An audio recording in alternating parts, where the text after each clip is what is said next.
Dating back to the 13th century, thousands upon thousands of manuscripts in Timbuktu, once a hub of trade and Islamic scholarship in West Africa.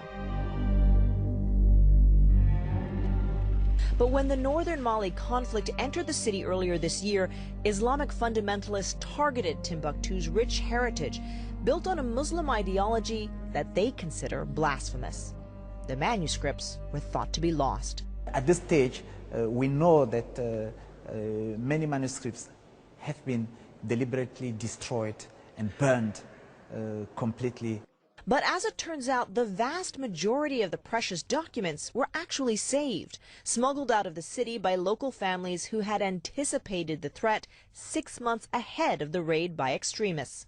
They enlisted the help of American book preservation expert Stephanie Diakte. To get the manuscripts out, we packed them very tightly in footlockers, which are, metal boxes, much like what you see in the army, And as people began to understand what they were carrying, they said, "We want to help. What can we do for you? Do you need some food? Do you need some time off? Can we create a diversion so you can get through a checkpoint?" They would notify our people that combat was occurring in X area, don't go there, stay away from there. They would offer all kinds of help just because they felt very strongly that this was their heritage as well. Couriers were held hostage, manuscripts nearly sunk in river crossings. Despite the dangers, the manuscripts survived, but they now face a new threat: water, housed in a secret location in southern Mali where the climate is more humid. We started to see manifestations in the corpus of damage by humidity, be it mold, be it mildew, be it otherwise.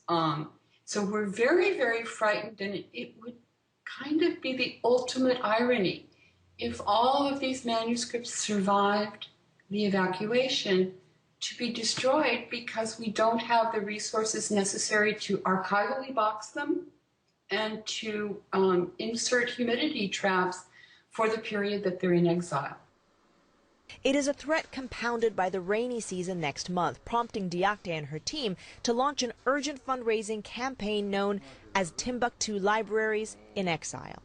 She says removing the manuscripts from the country is out of the question. Patrimony that leaves the country seems to have a very, very hard time getting back. And that's something we would not want to see happen at all. Our ultimate goal is to return them to their home in Timbuktu. But until the Mali conflict is resolved, the manuscripts will remain in hiding. Atika Schubert, CNN, London.